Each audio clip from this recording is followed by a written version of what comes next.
like that man. She never bit that man. Really? Oh, it's okay with Sam. Why is she waiting for? I don't want to push it through this, you know. I want it, you know what I mean? What's this? Put that away. I know what you mean. Yeah, I don't want it to go down all the time. Okay, good afternoon ladies and gentlemen, welcome to Karana. My name's Rick, I'll be showing you around this afternoon. I'll just start off by explaining to you a little bit about the seasonal behaviour of the crocodiles. Now, crocodiles are seasonal in their behaviour because basically they're reptiles. We often refer to them as being cold-blooded. And all this really means is they don't produce their own body heat like you and I do. They have to take on the temperature of their environment. So in the winter time when they get cold, if the temperature drops below 23 degrees centigrade, if the crocodiles can't get their stomach temperature above that, they can't digest any food, they don't get hungry, they do very little. And this is the time we find crocodiles sitting around on the banks of the rivers. And quite often these crocodiles will have their mouths open. And the reason for this is they have a very specialised blood vessel system in their tongue.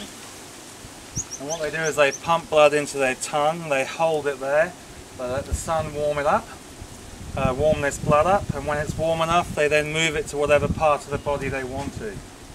And the way they do this is crocodiles have a specialised valve in their heart. Well, like us, they have a 4-valve heart, but not like us, they can move their blood where and when they want to. Now, what they also do is they flush blood right through the surface of their skin. So, and as evening approaches and it starts to cool off, they actually they virtually cut the blood supply to the skin off altogether. And this acts as a nice warm insulating layer and hopefully keep the crocodiles warm throughout the night. I thought that crocodile moved. Yeah, she's digging. She is. She's digging, try and make it deeper. Now this ability to be able to control their blood flow is a great advantage for the crocodiles, because we always find in crocodiles with limbs missing, bits missing. And they can, rather than bleed to death like most animals, they'll actually cut the blood supply right down to the affected area so they don't bleed to death. It also makes them quite hard to catch in a way. Most animals you can dart with a tranquilizer gun, not a crocodile. If you hit them in the leg, they feel there's something going on, so they just cut the blood supply to that leg right down, so the blood's just filtered through slowly.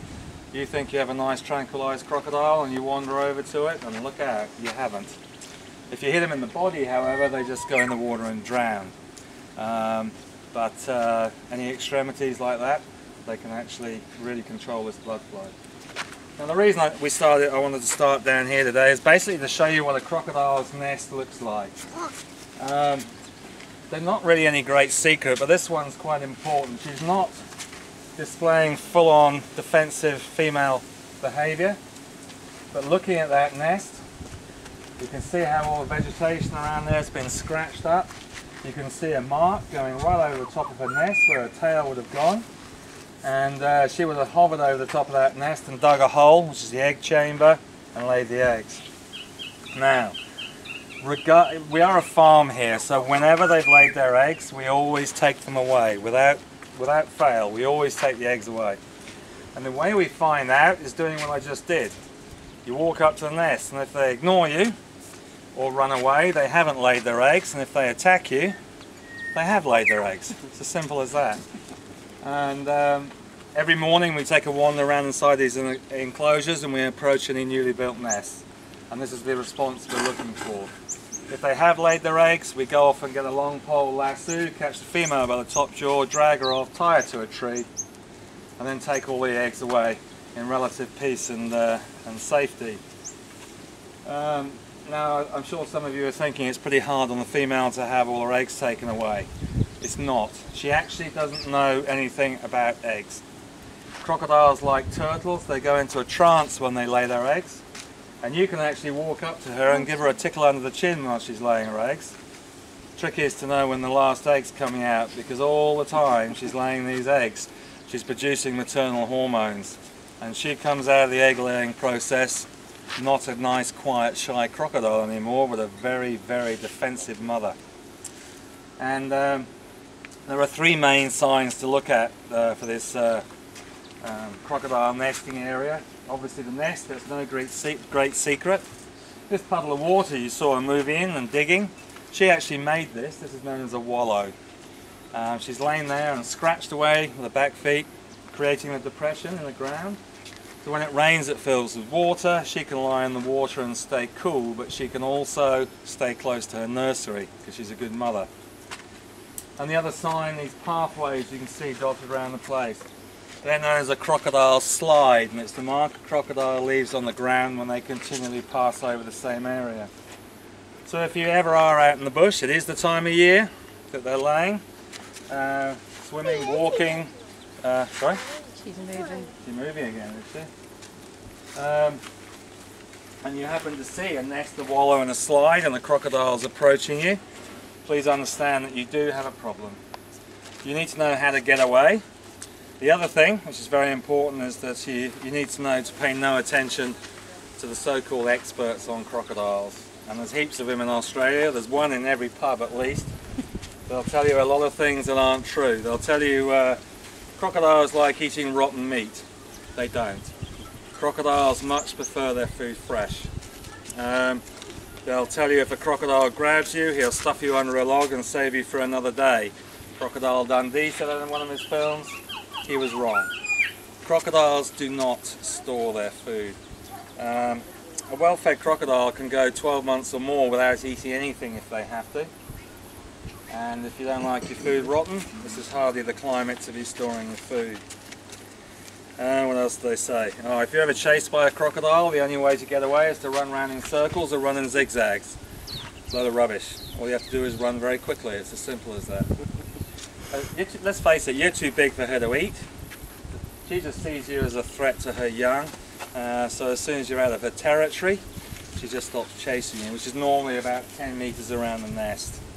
What's the other thing? Oh, the other thing they say is you climb a tree if you get chased by a crocodile. It's a good idea, but you have to bear in mind that the incubation period for crocodile eggs is 3 months. So if that tree's in a territory, be prepared, because she'll just sit at the bottom of that tree and wait. Take some food with you. Okay. Now this is what we would say is a dangerous nest. Okay. As we walk down here, we'll see a nest on the right, and then see eggshells on it. That, if you see one in the wild, would mean a safe nest. The babies have already hatched, so therefore the female crocodile, she won't be guarding them. But one like this is not a safe nest. Okay, just mind your neck while I climb out, so I don't want to chop your head off. Okay.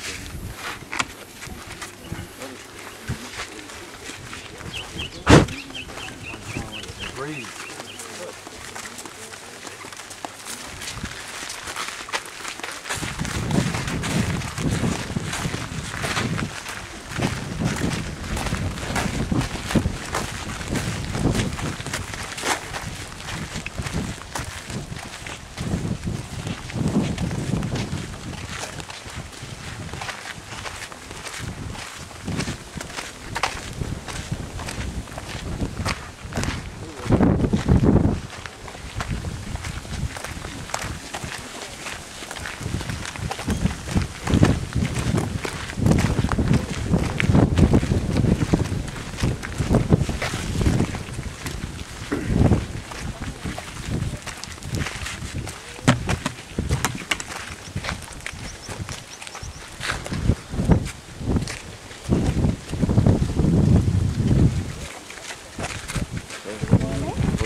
The other one that was up there.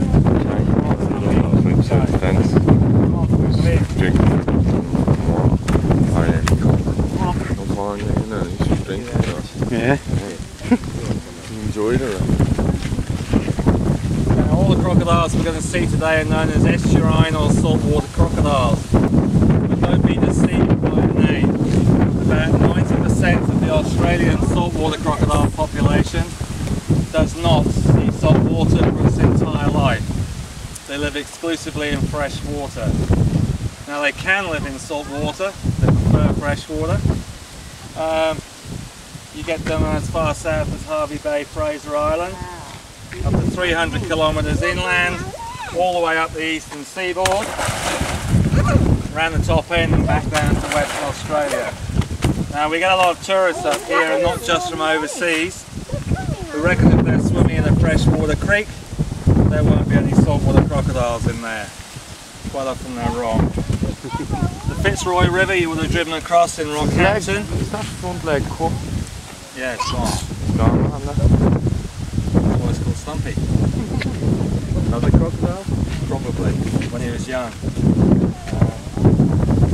Doesn't slow him up.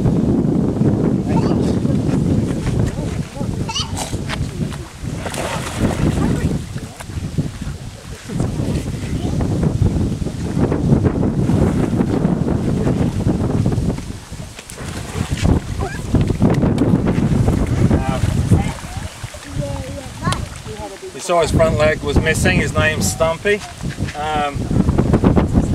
Excuse me, we don't know how he lost his leg. It was probably when he was a baby crocodile. It could have been another crocodile, hawk, stork, egret, owl, who knows. But as I say, this ability to control their own blood flow would have saved his life. But hey, is that what you want? Now the story behind this croc, him and his girlfriend is in here somewhere. There's a bit of a story of two misfits. Female, she used to live in a lake with about 20 other crocs, and she was top girl, head girl, number one, next to the male, who's obviously the dominant. She was the next one in line. And one day she said something to the big male which he didn't like, and he took about this much off the end of her tail. She then fell through the pecking order to the very bottom, and all the other crocodiles were beating her up, so we had to take her out and put her in here. Now Stumpy, we put him in a lake with 30 girls, 2 other boys, and we thought they'd divide up the lake, they'd divide up the girls, we get lots of fertile eggs, excuse me, and everybody would be very happy. Unfortunately, he became the dominant male. He chased the other 2 males out of the water, and that left him 30 girlfriends, which was obviously way too many for him, because when it came round to mating time, every time he went into the water, there was all these girls lining up and hassling him, and he just said, no, no, no. He got out of the water. Come on. He sat on the bank and wouldn't go back in the water. Come on. So that left us with no fertile eggs and 30 very frustrated female crocodiles. So we had to take him out and put him in with this girl, and he actually sulks for about 3 months. Come on. Yeah, recently. Come on. We used to go in here, I used to be able to go in here, and you just go in with your hat and you didn't need anything else, because you could always control him just by using your hat. He'd always try and eat the shadow for about 2 years, and then one day I went in here and I was down there, because there isn't much land space because he's actually quite long. I went in one day with my hat and he completely ignored the shadow and decided that there was something much tastier at the other end. So we don't go in here very much now because there's not much land space. Is there, Stumpy? Yeah, okay. You're going to try and eat the shadow today, aren't you? Well, here, up here. Look up. Look up. Oh. Look up your buffer. Hey. Yeah. There you go. Now, the way it used to be is if there was a problem crocodile in a public recreation area, like the next guy we'll go and see, we were called to go and remove it. We would keep it for our breeding stock, not kill it or anything. First generation, that's our breeding stock. But the government had some not so good advice recently, and they now have a tag and release policy. Now, we know that when we catch these females to take their eggs, it's easy. They're driven by hormones. They must attack us to protect their nest. Easy. So we thought, oh yeah, we'll be smart. We'll put enclosures all the way along the back there, and we put females in there. So when the males have impregnated their female, we'll catch the female and swap them over for another one, and then he'd mate with that one, and so on and so forth, and we'd increase our eggs. Female in here, you see this rope? Oh, this is how we catch him all the time, males, females. She's not producing any maternal hormones at the moment because she hasn't laid her eggs. when she's out of the water for food, if I go like that, she's gone and you won't see her for 2 weeks. She knows what a rope is. So I don't know how this government tag and release and recapture is going to go, because you only get to catch them once. One day there's a big male, 5-metre male in that lake over there. We went to catch him, we got him on the rope, he slipped the rope. It took us another 12 hours to catch him. There was 4 of us with fishing rods, light tackle only, finding where he was. Going like this, and then you find out where he was, then you have a harpoon, it's only about that long, goes just under the skin, find out where he was, get a harpoon on the, and you've got a bit of cord which is just like, not even that thick, curtain cord, just like one strand of that yellow, and you pull them in and they take off, you pull them in. They're immensely strong, but they don't have much in the way of stamina. So after about an hour and a half of doing this and burnt hands, you pull them in, then you get the head ropes on them. But honestly, this government program is just not going to work, because you catch him once. There's one in Rocky up in the ski gardens, they put 3 harpoons onto him, tagged him and released him. Do they honestly think they're going to get close enough to stick him with a harpoon again? I don't think so. I don't think so. But anyway, government policy for you. We'll have a look at King Wally.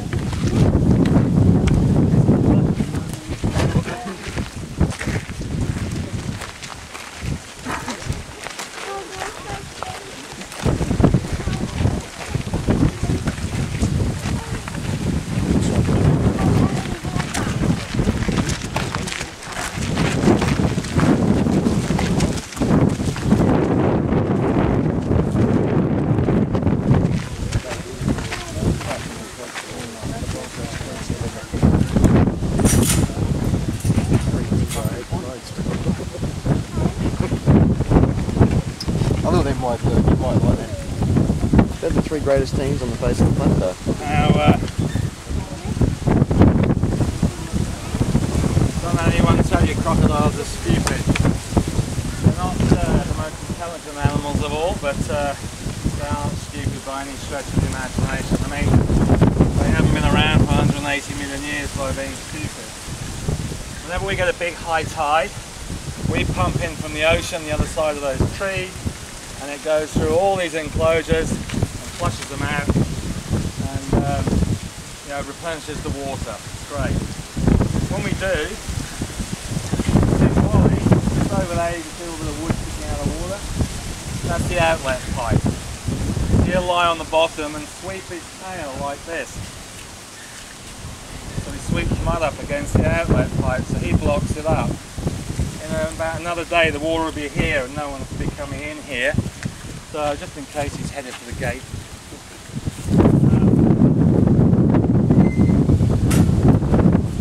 Very unlikely. There he is, yeah. Oh, there you are. Hey, come on. Come on. Big as well. Big enough.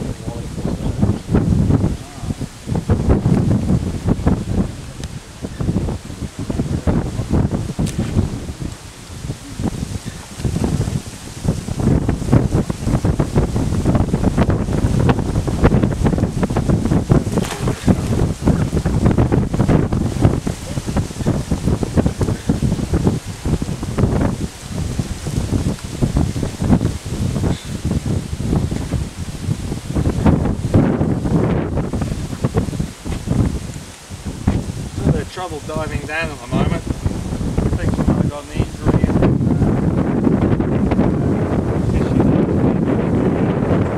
swimming down, but she's feeding. Anyway, King Wally, everybody. Come on.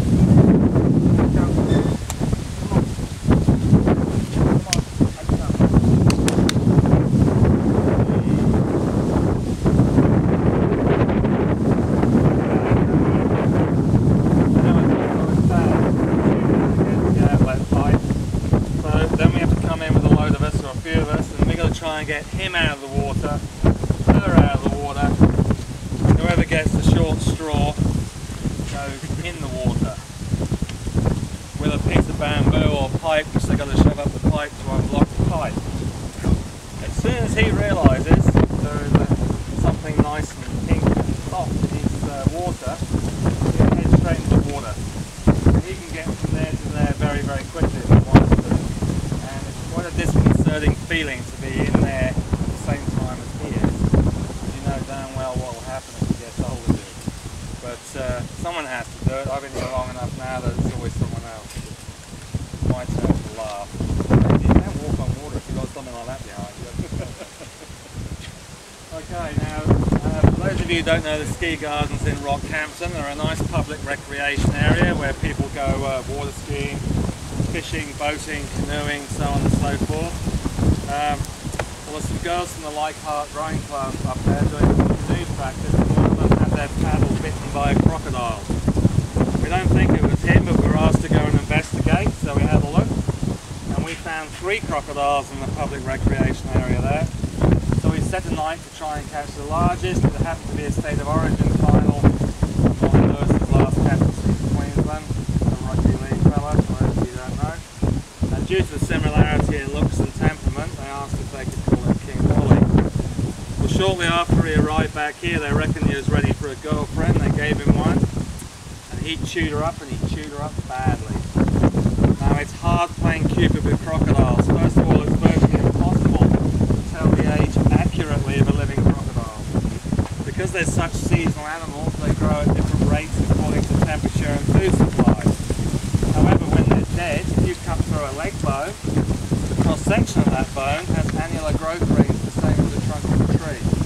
That's virtually the only accurate way. We can say he's probably in his late 20s from his behaviour, but we're not really sure.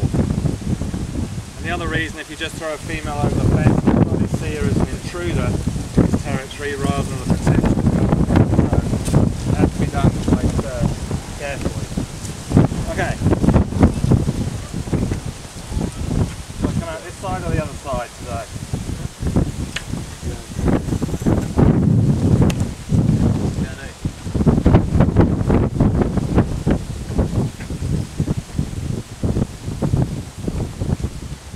All these crocodiles have different personalities and different traits.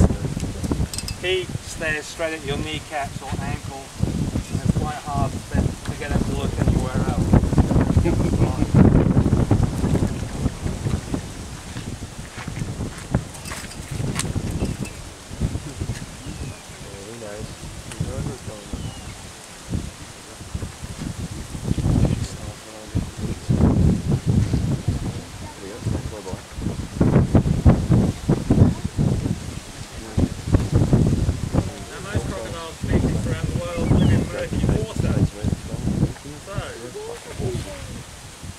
They have to have means of locating their prey.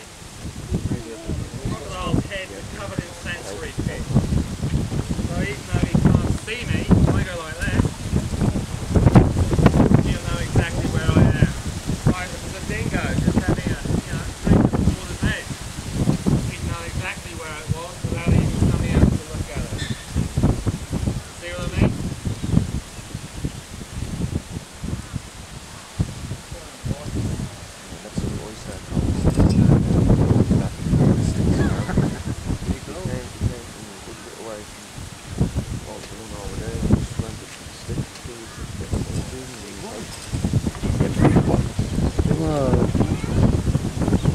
He's not scared, man.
I suppose I never want to leave. I don't know. We've got a picture of that long. Shall we?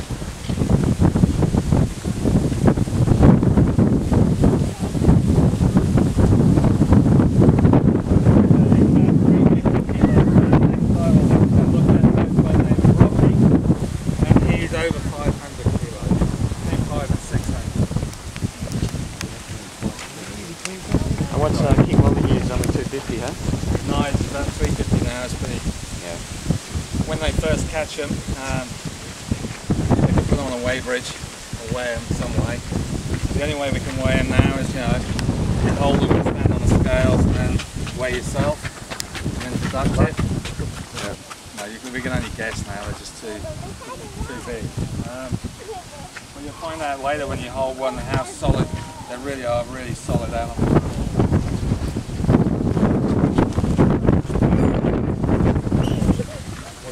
Hej, kan jij mij even zo opnemen?